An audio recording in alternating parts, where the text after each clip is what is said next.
नमः संस्कृताय मित्रों, मैं डॉक्टर तन्वी सिंह अपने चैनल इटर्नल एडोसेंस क्लासेस पर आप सभी का स्वागत करती हूं। आज मैं आपके लिए लेकर आई हूं जीआईसी, नेट और असिस्टेंट प्रोफेसर के लिए इम्पॉर्टेंट प्रश्नों को, जिनको मैंने छांटकर इसका एक कलेक्शन बनाया है। तो मैं आपको इसको एग्ज़ाम के पहले पहले दे रही हूँ। ये वीडियो आपके लिए बहुत ही इम्पॉर्टेंट साबित होगी। जीआईसी का जो एग्ज़ाम है उसमें आप इसको देखकर ज़रूर जाइएगा। ये वीडियो आपके नेट के एग्ज़ाम के लिए, आपका असिस्टेंट प्रोफेसर के एग्ज़ाम के लिए और भी एलटी वगैरह के लिए, जिसमें इस टाइप के प्रश्न पूछे जाते हैं, उनके लिए बहुत ही महत्वपूर्ण साबित होगी। तो आप इस वीडियो को ज़रूर देखिए। एग्ज़ाम के पहले तो ज़रूर देख के जाइए। इसमें से आपको बहुत सारे प्रश्न ऐसे ही मिल जाएंगे। तो चलिए ज़्यादा समय न नष्ट करते हुए हम आज की वीडियो को स्टार्ट करते हैं। तो पहला प्रश्न जो अक्सर पूछ देता है, कुछ लोगों को पता होगा, कुछ लोगों को नहीं पता होगा। जो डिटेल में नहीं पढ़े होंगे वो अगर इस वीडियो को भी देखकर चले जाएंगे तो उनके बहुत सारे प्रश्न सॉल्व हो जाएंगे। तो पहला प्रश्न है, अग्नि सूक्त का ऋग्वैदिक मंडल तथा सूक्त संख्या कितनी है? तो एक एक जो है ये अग्नि सूक्त का ऋग्वैदिक मंडल तथा सूक्त संख्या है। अगला है, अग्नि सूक्त के ऋषि कौन है? तो अग्नि सूत्र के ऋषि जो हैं वो विश्वामित्र हैं। अगला प्रश्न है, अग्निसूत्र एक एक में कौन सा वैदिक छंद है? तो गायत्री है और इसमें 24 अक्षर होते हैं। ठीक है। अगला प्रश्न है, अग्नि सूक्त एक एक में कितने मंत्र हैं? तो अग्नि सूक्त एक एक में 9 मंत्र हैं। कितने मंत्र हैं? 9 मंत्र हैं। अब देखिए, जितने भी प्रश्न अग्नि सूक्त से बन सकते हैं मैंने उसको वन लाइनर के माध्यम से आप सभी को दिया है। इसको आप देखिए, इसको याद करिए। अब देखिए, अग्रणी भवति अग्रम यज्ञेषु प्रणीयते तथा अंगम नयति सन्नमानः किसके नाम की व्युत्पत्तियां हैं? तो ये अग्नि के नाम की व्युत्पत्तियां हैं। अगला है, वैदिक देवताओं में इंद्र के बाद सर्वाधिक 200 सूक्तों में किसकी स्तुति है? तो अग्नि की स्तुति है। प्रकाश किसका मुख्य गुण है? तो प्रकाश अग्नि का मुख्य गुण है। अगला है, देखिए, अग्नि सूक्त से जितने भी प्रश्न बन सकते हैं उनको हम देख रहे हैं। घृत पृष्ठ, घृत प्रतीक, घृत लोम, मद्र जीव, शोचिस केश किसके नाम के विशेषण हैं? तो ये सब अग्नि के नाम के विशेषण हैं। अगला है, अग्नि देवता का पिता किसे कहा गया है? तो देव को अग्नि देवता का पिता कहा गया है। ठीक है। आप देख रहे हैं अग्नि से इतने प्रश्न हैं। तो अगर आप अग्नि सूक्त नहीं भी पढ़े होंगे और एग्जाम के लिए आपको स्मार्ट रिवीजन चाहिए तो आप इस वीडियो को देखकर एग्जाम के पहले पहले जा सकते हैं। अगला है, मनोज्ञ तथा मनोजवा किसके रथ के 2 अश्व हैं? तो मनोज्ञ तथा मनोजवा जो हैं वो अग्नि के 2 अश्व हैं, मतलब उसके जो रथ हैं उसके 2 अश्व हैं। अग्नि किस स्थान के देवता हैं? तो अग्नि जो है वो पृथ्वी स्थानीय देवता हैं। अगला है, सहसह पुत्र किसे कहा गया है? तो अग्नि को सहसह पुत्र कहा गया है। अगला है, किसे पुरोहित ऋत्विक होता रत्न धात्मम कहा गया है? अग्नि को। अगला है, कवि क्रतु सत्य चित्र श्रवस्तम किसे कहा गया है? अग्नि को कहा गया है। ठीक है। इसी टाइप के प्रश्न बनेंगे, बस प्रश्नों की प्रकृति संस्कृत में होगी। पिता के समान किस देवता को सुलभ कहा गया है? तो अग्नि को पिता के समान सुलभ कहा गया है। ये थे सारे अग्नि सूक्त के प्रश्न जो आपको एग्जाम में बहुत ही लाभदायक सिद्ध होंगे। अब आगे हम देखते हैं इंद्र सूक्त।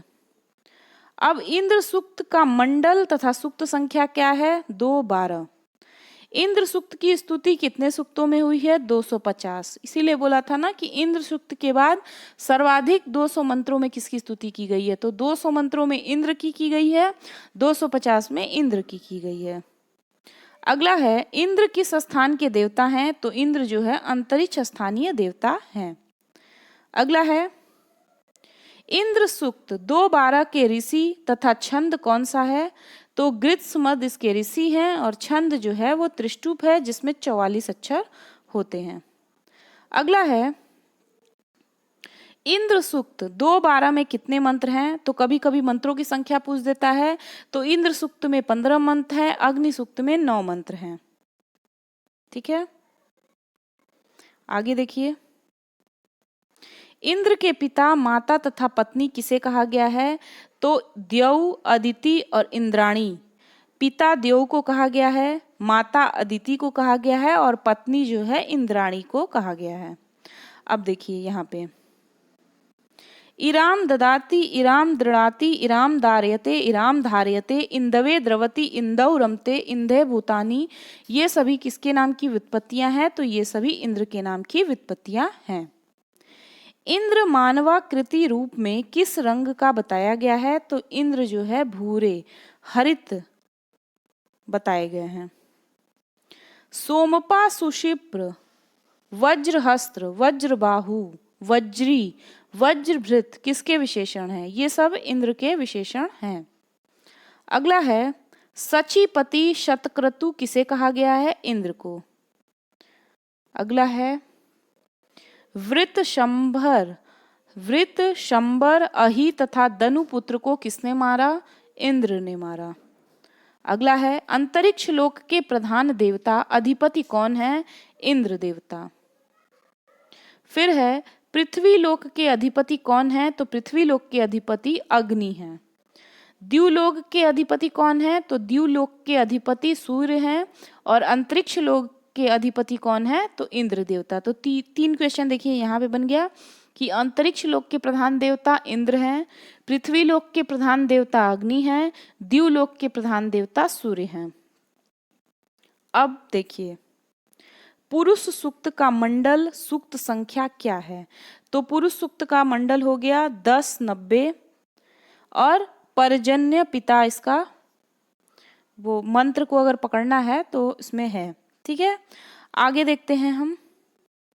पुरुष सूक्त में देवता, ऋषि और छंद कौन से हैं? तो देखिए, देवता पुरुष हैं, पुरुष सूक्त में देवता पुरुष हैं, ऋषि नारायण हैं, छंद अनुष्टुप, 1 से 15 तक के मंत्रों में अनुष्टुप है और जो 16वां मंत्र है उसमें त्रिष्टुप है। तो आपको पुरुष सूक्त का मंडल है 10, 90, इसके देवता हैं पुरुष, ऋषि है नारायण, छंद इसमें 1 से 15 में अनुष्टुप है, 16 में त्रिष्टुप है। तो इससे साफ पता चलता है कि पुरुष सूक्त में टोटल 16 मंत्र हैं, टोटल 16 मंत्र हैं। अगला, पुरुष सूक्त के अनुसार ऋक, यजुस, साम, अथर्व किससे उत्पन्न हुए? तो ये विराट पुरुष से उत्पन्न हुए। अगला है, ब्राह्मण, क्षत्रिय, वैश्य, शूद्र पुरुष के किन भागों से उत्पन्न हुए? तो ब्राह्मण मुख से, क्षत्रिय दोनों भुजाओं से, वैश्य जंघाओं से और शूद्र पैर से उत्पन्न हुए। अगला है, हिरण्यगर्भ सूक्त ऋग्वेद के किस मंडल का कौन सा सूक्त है? तो जो हिरण्यगर्भ सूक्त है वो ऋग्वेद के कौन से मंडल का कौन सा सूक्त है? 10, 121। ठीक है, तो हिरण्यगर्भ सूत्र का संख्या है 10, 121, इसको याद कर लीजिए। अब पूछ रहा है कि हिरण्यगर्भ सूक्त के देवता कौन है, ऋषि कौन है, छंद कौन सा है? तो ये बहुत पूछता है। तो इसके देवता हैं क प्रजापति, इसके ऋषि हैं प्रजापति पुत्र हिरण्यगर्भ और इसमें छंद है त्रिष्टुप। और हिरण्यगर्भ में कुल मंत्रों की संख्या है 10। अगला है, कस्मै देवाय हविषा विधेम चरण किस सूक्त में है? तो हिरण्यगर्भ सूक्त में है। अगला है, 10, 129 से कौन सा ऋग्वैदिक सूक्त अभिष्ट है? तो नासदीय सूक्त का है 10, 129, हिरण्यगर्भ सूक्त का है 10, 121। ठीक है, फिर दार्शनिक चिंतन से युक्त सूक्त कौन सा है? नासदीय सूक्त। नासदीय सूक्त के देवता, ऋषि, छंद बताइए। तो परमात्मा देवता हैं, परमेष्ठी प्रजापति ऋषि हैं और त्रिष्टुप छंद है। तो नासदीय सूक्त और हिरण्यगर्भ सूक्त का देवता, ऋषि, छंद जरूर याद कर लीजिएगा, ये एग्जाम में पूछता है। और मंत्रों की संख्या भी, तो नासदीय सूक्त में कुल मंत्र हैं 7। 10, 125 में कौन सा सूक्त अभिप्रेत है? तो 10, 125 हो गया वाक सूक्त। तो हिरण्यगर्भ सूक्त हो गया 121, नासदी सूक्त हो गया, नासदी सूक्त हो गया 129 और वाक सूक्त हो गया 125। आध्यात्मिक सूक्त के रूप में किसे जाना जाता है? वाक सूक्त। दार्शनिक सूक्त नासदी सूक्त और आध्यात्मिक सूक्त वाक सूक्त। अब वाक सूक्त के देवता ऋषि छंद, तो वाक सूक्त के देवता हैं परमात्मा, ऋषि हैं वाक ऋषि, मंत्र 2 में जगती और अन्य मंत्रों में त्रिष्टुप है, और वाक सूक्त में टोटल 8 मंत्र हैं। अगला है अहम रुद्राय धनुरातनोमि, किससे संबंधित है? तो ये वाक सूक्त से संबंधित है। पृथ्वी सूक्त किस वेद में है? तो पृथ्वी सूक्त जो है वो अथर्व वेद में है। अब हम देखते हैं 12:1 अथर्व वेद से कौन सा सूक्त संबद्ध है? तो पृथ्वी सूक्त का है 12:1। पृथ्वी सूक्त के देवता ऋषि और छंद, तो पृथ्वी सूक्त के देवता पृथ्वी देवता हैं और अथर्वण ऋषि हैं। पृथ्वी सूक्त में कितने मंत्र हैं? तो पृथ्वी सूक्त में 63 मंत्र हैं। माता भूमि पुत्रो अहम पृथिव्या किस सूक्त का मंत्र है? तो ये पृथ्वी सूक्त का मंत्र है। अब अगला प्रश्न है ब्राह्मण ग्रंथों के प्रतिपाद्य विषय कितने हैं? तो 10। विधि विनियोग हेतु अर्थवाद निरुक्ति आख्यान किसके प्रमुख विषय हैं? ये ब्राह्मणों के प्रमुख विषय हैं। ब्राह्मणों का सर्व प्रमुख विषय क्या है? विधि। अगला है मंत्र तथा यज्ञ अर्थ किसके हैं? ब्राह्मण शब्द के अर्थ हैं ये मंत्र तथा यज्ञ। विधि का तात्पर्य क्या है? तो विधि का तात्पर्य है यज्ञ का विधान। विनियोग का अर्थ क्या है? विनियोग का अर्थ है मंत्रों का प्रयोग। ठीक है,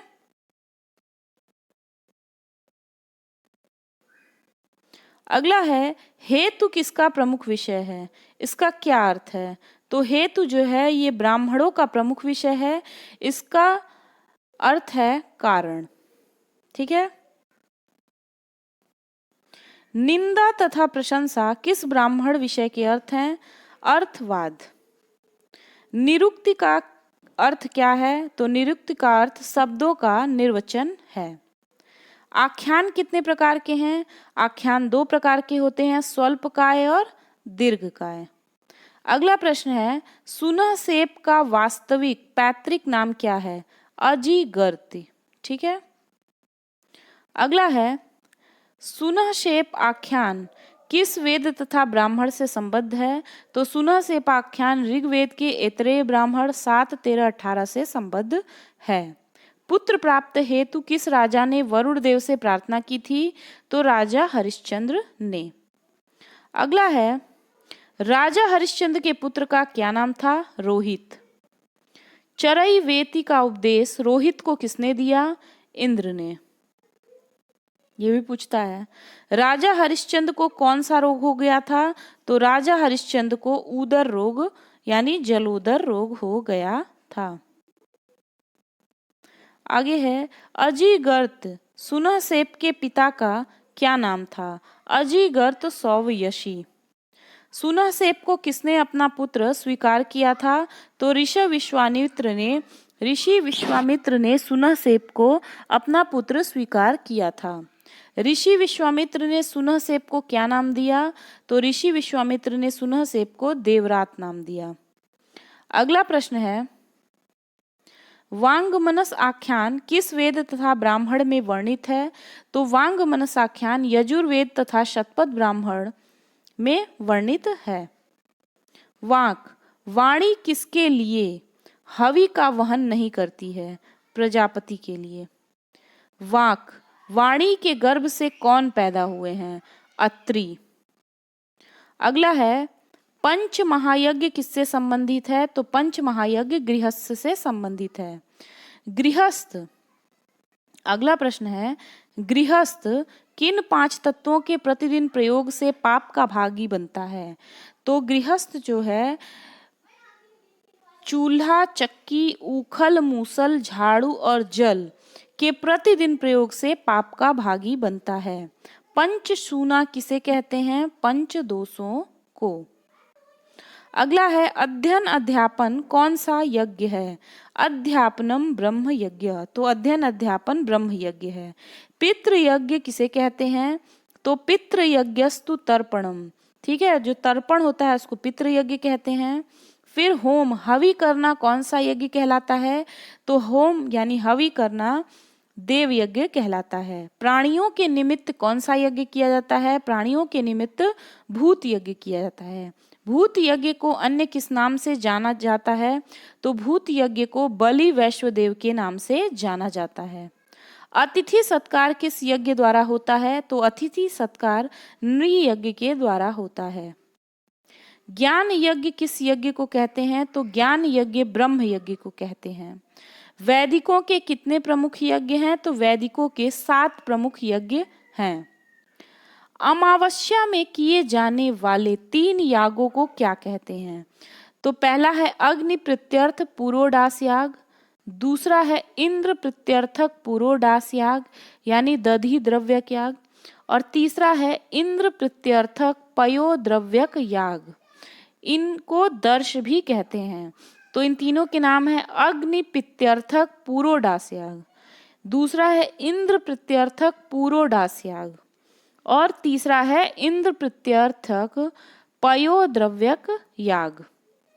इनको दर्श भी कहते हैं। पूर्णिमा में कर्तव्य 3 यागों का समूह क्या कहलाता है? तो इनको पूर्णमास कहते हैं। इन तीनों के नाम हैं अष्ट कपाल पुरोडास याग, दूसरा है उपांशु याग, और तीसरा है एकादश कपाल पुरोडास याग। अगला है दर्श पूर्णमासौ। इस द्विवचन से कितने यागों का निर्देश है? 6, 3 दर्श के और 3 पूर्णमास के। दर्श पूर्णमास को और क्या कहा जाता है? तो दर्श पूर्णमास को प्रकृति याग भी कहा जाता है। अमावस्या दर्श के 3 यागों के क्या नाम हैं? अग्नि प्रत्यर्थ पुरोडास याग, इंद्र प्रत्यर्थ पुरोडास याग, इंद्र प्रत्यर्थ पयोद्रव्यक याग, ये रिपीट हुआ है। और पूर्णिमा पूर्ण के 3 याग अष्ट कपाल पुरोडास याग, उपांशु याग, एकादश कपाल पुरोडास याग। ये दोनों प्रश्न एक बार रिपीट हो गया है। अगला है प्रथम दर्शन कौन सा है? तो प्रथम दर्शन जो है वो मीमांसा है। किसे सर्वप्रथम दार्शनिकों के रूप में जानते हैं? तो मीमांसक को सर्वप्रथम दार्शनिक के रूप में जानते हैं।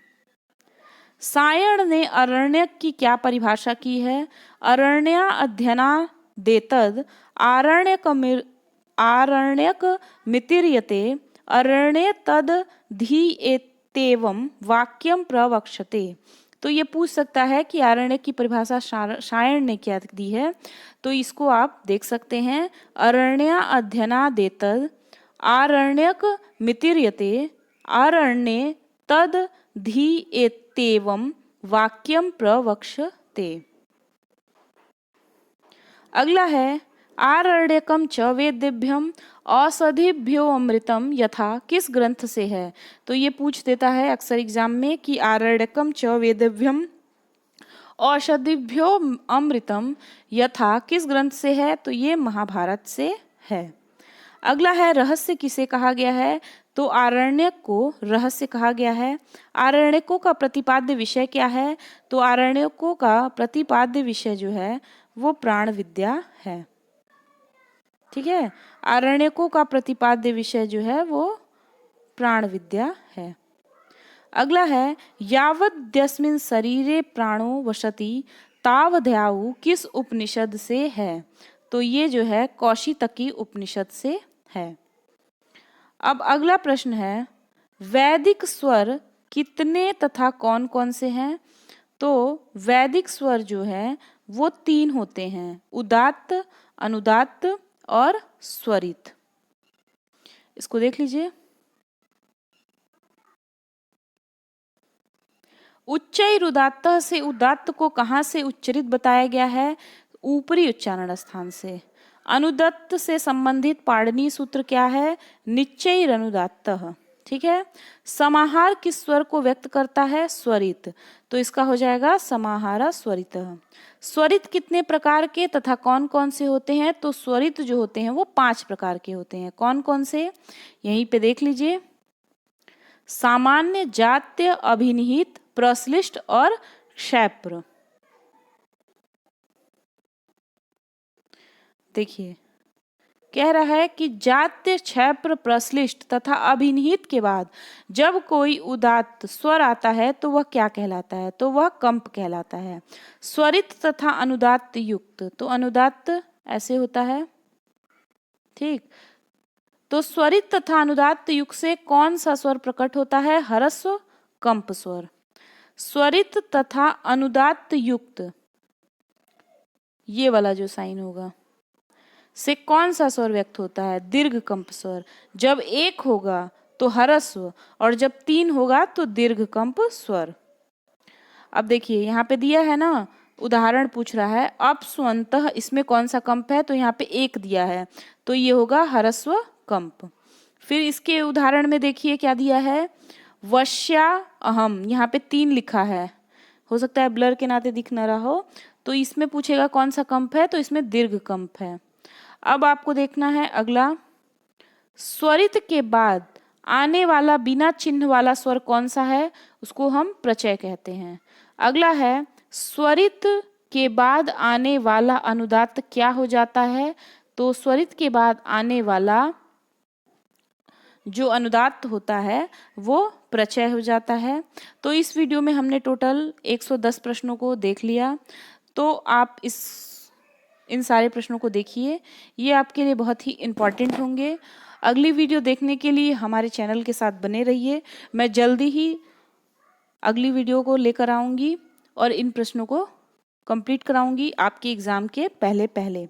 तो आप तब तक इस वीडियो को देखिए, लाइक करिए, शेयर करिए, सब्सक्राइब करिए, ज़्यादा से ज़्यादा संस्कृत मित्रों तक पहुँचाइए। तब तक के लिए धन्यवाद। नमः संस्कृताय।